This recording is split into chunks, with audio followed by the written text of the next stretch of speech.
Hey everyone, welcome back. In this section we're just going to add a contact form to our contact page. Now the first thing we're going to do is go back to the dashboard and we'll go to Pages. After we get there, we'll click Edit in the Contact section. Now the first thing I'm going to do right here is from the default template, I'm going to change that on the right side to full width template and just click Update. When we refresh the page, we'll see that now it is full width and this section is gone. And there it is. It looks pretty plain right now, so let's add some text to it. What I'm going to do is just delete some of that and just click Update. Next, we're going to go over and where it says Contact, we're going to click on that.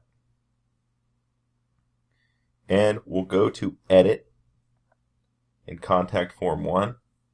And if you did not go through the Section 2 website, this is our contact form and this is what the person will see when they're going to fill it out. They'll see it says your name, your email, subject, your message, and then submit and send it. That's what will be viewable from a website visitor coming to your site. That's exactly what they'll see. Now I've made this say support@mypracticeprojects.com for the email because that's where I want it to go. That's the same email that we set up within the first website when we integrated email with MailChimp. And now if you want to change messages that come to the sender, it will say like your message was sent successfully, thanks, failed to send your message. If you want to edit any of these type of things, you can do that. And then at the bottom, you just click Save when you're all done.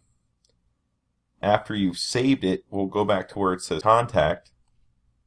And now we'll get this shortcode right here. We'll just click on it, copy, and now when we go to Pages again, and we go to Contact, I will then add in this shortcode in the text side. We have to be in the text, not the visual. In the text side, I will go down and I will add in this form and I will click Update. Now when we refresh the page, we'll see our text that we added as dummy text here, and then it will say your name required, your email required, subject, and your message. If you want to make them all required, we can do that by going back to where it says Contact. And then we'll click on Edit. And to make it required, all we have to do is add in this little asterisk here after where it says email and text. We'll do text here, and we'll do asterisks, and we'll do text area asterisks. And we'll go save that. We'll go to this section, and we'll just put required here, and we'll put required here as well. And this text will show up. So then we'll go and we'll click Save. And once it's saved, we'll go and click Update. And now we'll see this text within here. It says required for each of these. And just to show that it has been updated, what we'll do is I filled out some information and I click Send, and it will come up with an error saying validation errors occurred. Please confirm the fields and submit again. So I'll just write test here and now I'll hit send, and now it says your message was sent successfully. Thanks. Now there are other elements that we can add to this section. We can go, for example, and add a drop down menu, and it says one option per line. So here we'll just go and we'll say option 1, option 2, option 3. And then we can allow multiple selections if we want. And here it will populate this to make a tag for us, and we'll click Insert Tag. If we go up and save this, and now we go and refresh the page,